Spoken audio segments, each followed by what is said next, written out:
I've been an avid drama movie watcher my entire life. In all of the hundreds of drama movies that I've watched during my life, I've not watched one as exciting as the life of Benjamin Franklin. In reading the biography, Becoming Ben Franklin, by Russell Friedman, I was exposed to the fascinating, jaw-dropping, awe-inspiring life of Benjamin Franklin. Benjamin Franklin is considered by many an irreplaceable political figure in American history. However, if asked today, many Americans would incorrectly tell you that Franklin's face is on our highest paper currency because he discovered electricity. Before my study of Benjamin Franklin, I would have told you the same thing. We are very visual as a people. We see the pictures of Benjamin Franklin, the kite and the lightning. Putting images together, we assume Franklin discovered electricity. In reality, Benjamin Franklin was flying his famous kite so that he could prove his theory that lightning was a form of electricity. Franklin knew that he wasn't the discoverer of electricity. Although Franklin was not the discoverer of electricity, much of his scientific exploration was in the field of electricity. Among his advances in electricity, Benjamin Franklin is attributed with labeling positive and negative electrical charges. Benjamin Franklin has an important place in U.S. inventing history.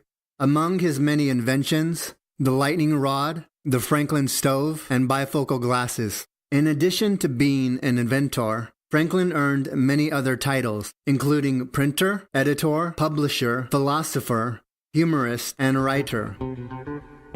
Although Benjamin Franklin was extraordinary in all of these fields, and although he had many great inventions to his name, none of these things earned Franklin his place on the coveted $100 bill.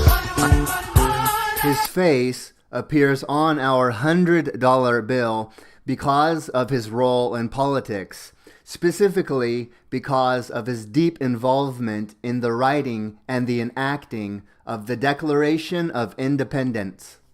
Our separation from Great Britain and the foundation and formation of America. President Donald Trump was catapulted to political greatness, much in part because of his financial success.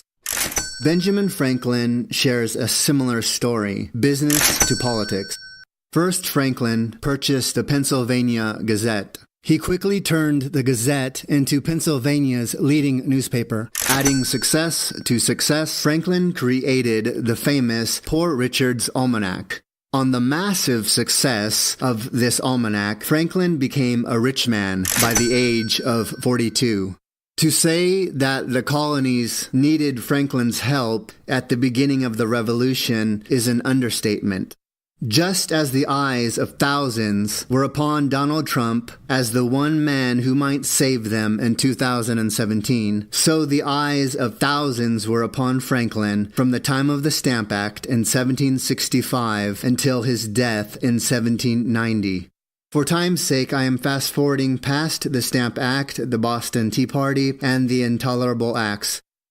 The Revolutionary War is in full swing. The colonies, with their weak local militias and newly formed Continental Army, stood no chance against the well-established military of Great Britain. The Founding Fathers, including Franklin, knew that the colonies had only one hope to survive and become independent. They must find an ally.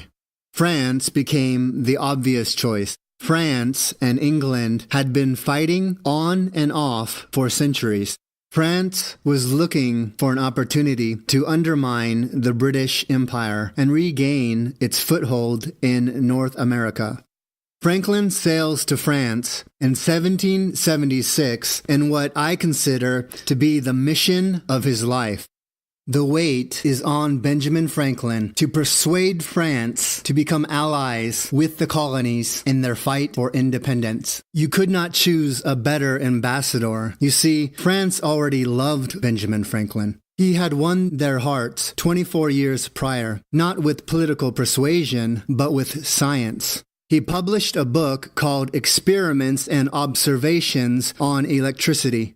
He published the book in English. He also published the book in French. With insight from Franklin's book, the French were able to capture electricity from lightning before Franklin.